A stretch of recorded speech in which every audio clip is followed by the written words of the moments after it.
Afternoon, guys. Another divisional opponent. Of course, we're really excited to get going in the week, but just like kind of recapping last week, it was one of those situations to where, first of all, shout out to Leaf. I don't think, not many people have seen a performance like that from a returner, receiver, whatever you want to call him. He just did. He was exceptional. And then the complementary football, special teams, defense, turnover, offense, red zone, 5 for 5 in the red zone. Just some details that we wanted to clean up from last week. Coach talked to us about collectively as an offense and as a team. We wanted to, take care of the football, take the football away. We wanted to make sure that we reduced our amount of penalties, which we did, of course, offensively as having in 0 there. And then the final piece, to it all, just reducing our mental errors. And I thought we did a good job. It just felt good to be able to be a part of a win like that, where every single phase was definitely called on and made plays. In the room, I thought David was as efficient and as good, especially in some of the protection stuff. The looks that we knew were coming, I thought he bounced back nicely. You got to kind of blame Lee for us only having 2 explosives as an offense. You get the ball at the 15-yard line, 20-yard line, it's really kind of hard to get, very many explosives. But just took care of the football this week, so that's where we wanted to start at. And then, Ja was, he was good as well, and just really kind of progressing on what he's done. Collectively right now, I like where they are. They're complementing each other well. Early in the year, it was like David kind of taking over every part of it. And now, you got Ja that's playing really well and David is playing really well. So now collectively we're starting to go in the right direction with where we want to be with the room. But our O-line, once again, I talked about getting to the second level last week without being touched. And, once again, wide zone, untouched to the second level. And then, the kid can run. That one was blocked up about as well as you could hope. We talked about this, I think, earlier in the year. Dan was saying, Jameer was one thing away, whether it was him making a move or one block away. It felt like there were probably 3 or 4 other ones where he was one thing away, whether it was him or the others. Do you feel like this is just really close to kind of being a once a week or twice a week thing where he's popping a big one? I think with both of them, I even looked at, a couple of Davis runs. It was just, we just so close to just popping another big one. But I do think that, collectively with our line now playing together consistently, us being all together as coaches for a while, schematically, being able to coach each detail of each position, we're close. But, it's week to week. We know we have to earn it every single week. It's earned daily, really. And our guys are doing a good job there, but we are close. You can see it. And we didn't play to the top of our ability offensively. At least that's the way we feel right now. We're as hungry as we can possibly be because we know that wasn't our best. Some of our guys did play at a high level, but we know that all of our guys need to play at a high level for us to be successful moving forward, especially when we're going against such a good team like Green Bay.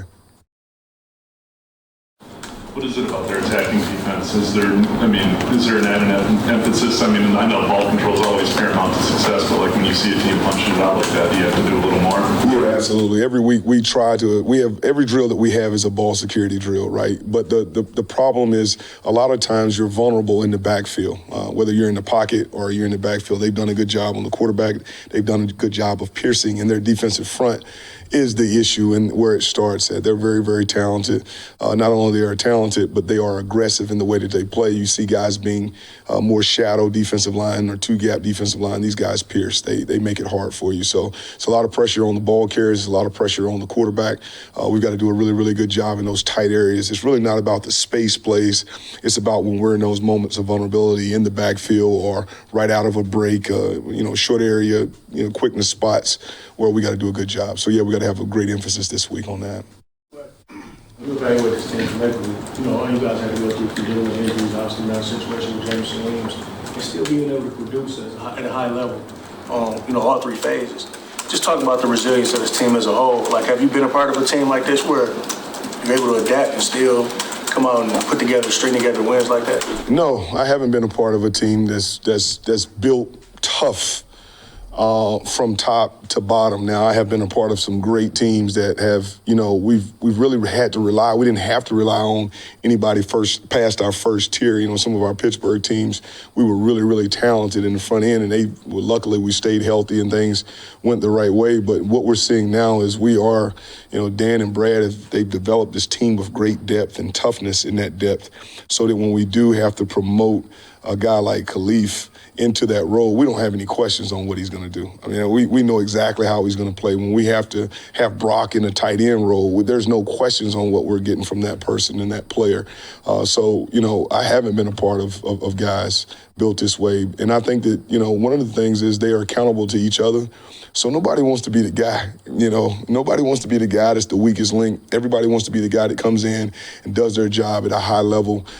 And the other part to all of that is schematically, when you're not getting the reps, you have to have a different level of discipline in the way that you study. That's probably the biggest thing that I see that differs this team from some of the other teams. When you do get your opportunity, you got to be ready to go, no doubt about it.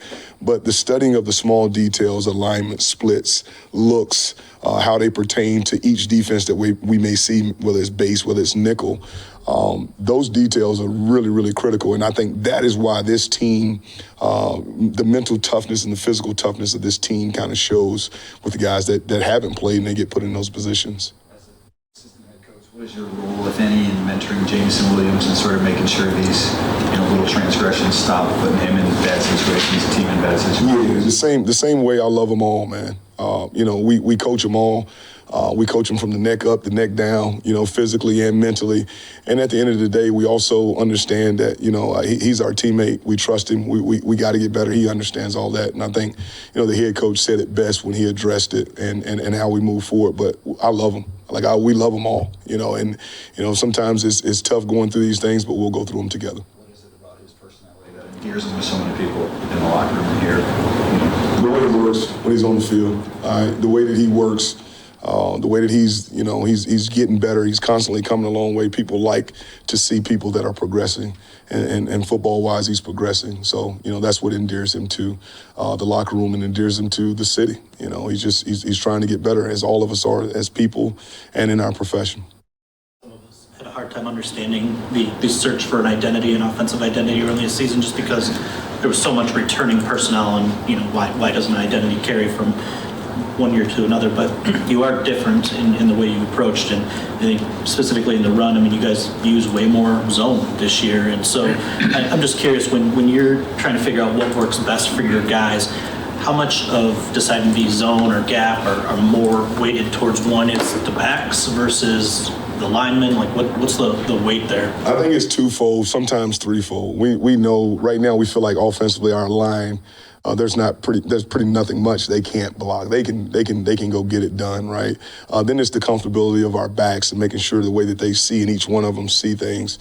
But the third thing that that gives us a little bit of flexibility, or what we can do, is our tight end position, right? Our tight end positions have really, really helped our run game. They continue to help us. Steve Heighton has came in. He gives us all these new ideas, and then week to week we can adjust based off of what we're seeing from fronts, from coverage, from pressure in coverage. So, we do have to approach it, but we are a year further down the line with two backs, right? These guys were, brand new last year. Sam Laporta was brand new last year. We have some pieces that we hadn't seen before last year. So now with an offseason and self-scout, quality control, there's things that you can continue to grow on. And I think we've done a good job of getting better at some of those things. But at the end of the day, man, it's on the O-line, and it's on the backs, and it's on our tight ends and our receivers that have done a great job.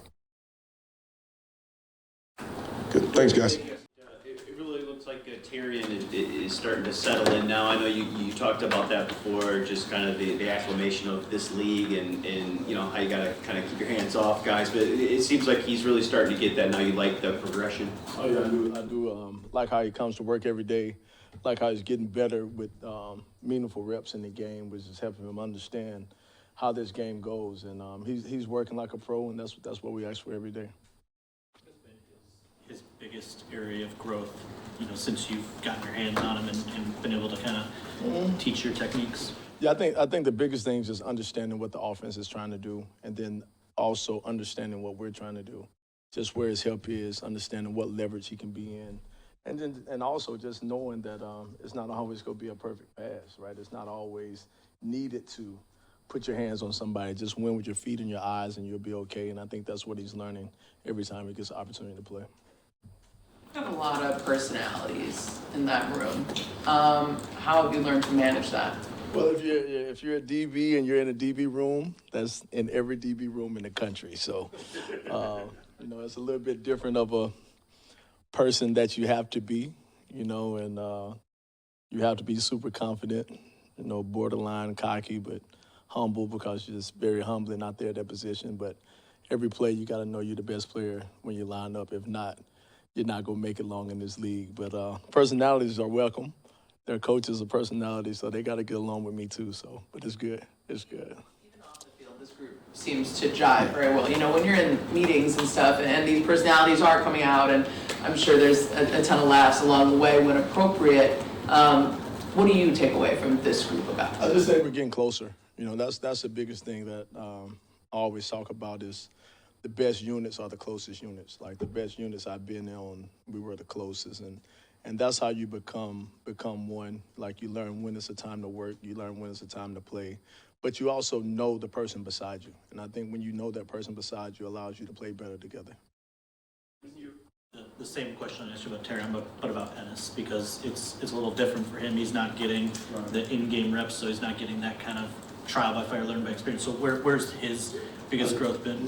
One thing that we stress here is even in their reps when they're working for the offense, like we stress as a team.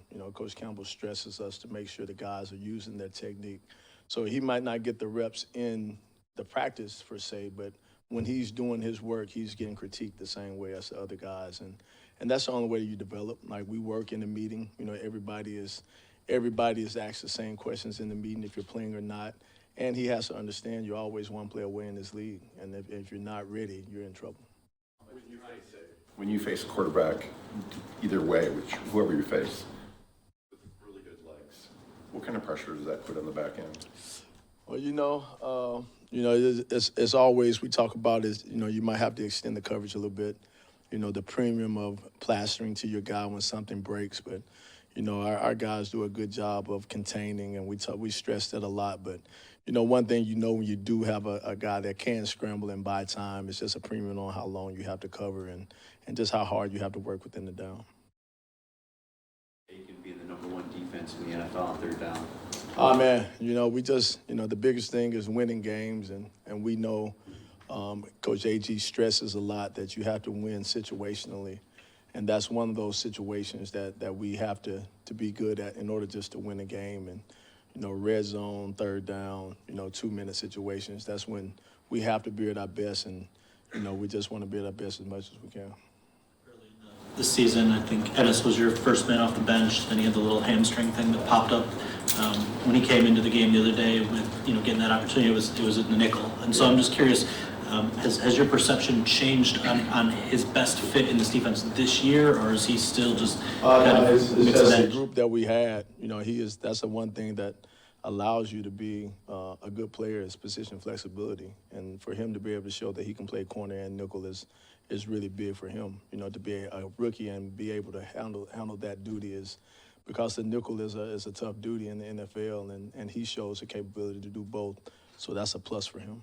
Is it demeanor as much as it is a physical? It's a little bit of both. You gotta understand that you're part-time linebacker, part-time cover guy, part-time safety. So it has a lot of roles and responsibilities with it, and you have to be a sharp guy to be in there to handle it. I'm just wondering what different challenges now the DBs are facing as the pass rush is getting more worked out, because Dan said, the team's going to lean on the secondary a little bit. Our job every time we line up and play is, we always talk, don't let your guy catch it. No matter if you got a pass rush or not, it all goes hand in hand. It's rush and coverage, and your mindset has to be don't let your guy catch the ball. And, that's how we're going to approach it every time we line up and play.